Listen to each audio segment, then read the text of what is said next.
అండి, welcome to my channel. Wow, మామిడికాయ పులిహార చాలా బాగుంటుందండి. ఉగాది స్పెషల్స్ లో ఉగాది పచ్చడి, భక్షాలు, మామిడికాయ పులిహార కదండి. ఈ మామిడికాయ పులిహారను ఈజీగా ఎలా తయారు చేయాలో చూద్దాం రండి. ముందుగా ఒక గ్లాస్ రైస్ తీసుకుని కడిగి 2 గ్లాసుల వాటర్ పోసి అన్నం ఉడికించుకోవాలి. ఉడికిన అన్నంను ఒక బేసిన్లోకి తీసుకుని చల్లార్చుకోవాలి. ఇప్పుడు మీడియం సైజ్ మామిడికాయను తీసుకున్నానండి.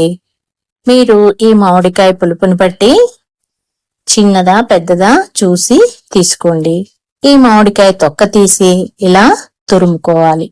తురిమి పక్కన పెట్టుకుని పోపు కోసం ఒక కళాయి పెట్టి 4 స్పూన్స్ ఆయిల్ పోసి వేడయ్యాక 4 ఎండుమిర్చి, 3 స్పూన్స్ పల్లీలు, 1 స్పూన్ శనగపప్పు, 1 స్పూన్ మినపప్పు, కొంచెం జీలకర్ర, కొంచెం ఆవాలు వేసి మంచిగా వేగనివ్వాలి. వేగిన తర్వాత కరివేపాకు కూడా వేసుకుని వేపుకోవాలి. ఇలా వేగిన తర్వాత 2 పచ్చిమిర్చిని కట్ చేసి వేసి 1½ స్పూన్ పసుపును వేసుకుని వేపుకోవాలి.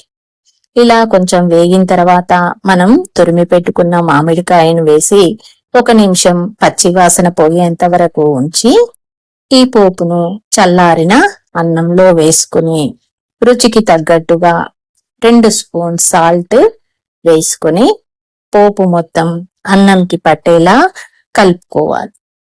అంతేనండి, మన పులిహార రెడీ అయిపోయినట్టే అండి. మీరు ఈ పులిహారను తయారు చేసి ఉగాది రోజు నైవేద్యంగా పెట్టండి. ఎలా ఉందో కామెంట్ చేయండి. ఈ వీడియో మీకు నచ్చినట్లయితే ప్లీజ్ లైక్,